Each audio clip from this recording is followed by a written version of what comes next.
So today on the video, we're gonna be speaking about some of the different contracts to work through as a contractor, right?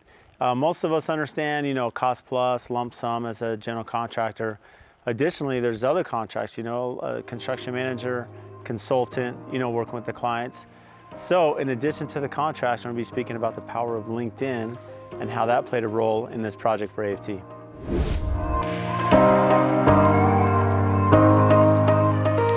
So we're standing out here. This is our Painted Mountain project.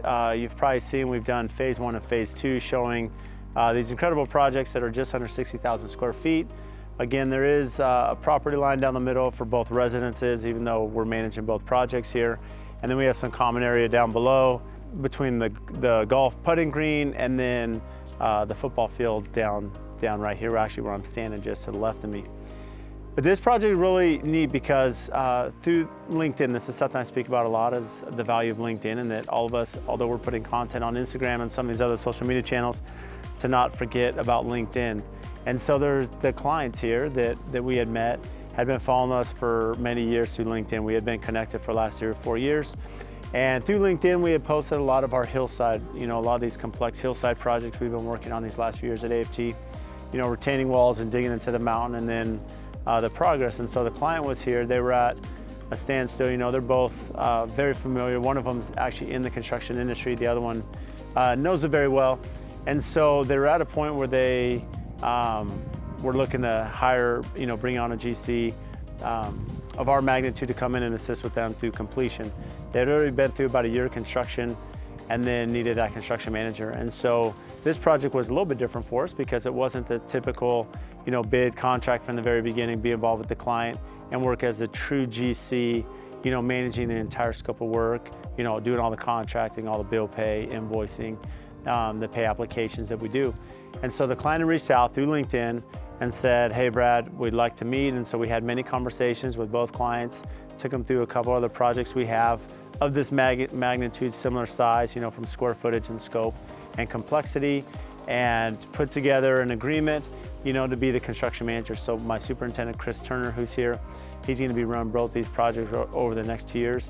And so one thing we worked with our clients was working on an agreement, an overall schedule, and then a fee per month, right, to be the construction manager on the project. And fortunately, I speak about Builder 20 a lot through the podcast and other platforms, this has been a great resource for me. As you know, we've looked at accelerating our career and have done so because of this Builder 20 group and the influence these other builders have had that have been building a long time. And fortunately, a couple of the builders in my group have worked as a construction manager on other projects all around the country.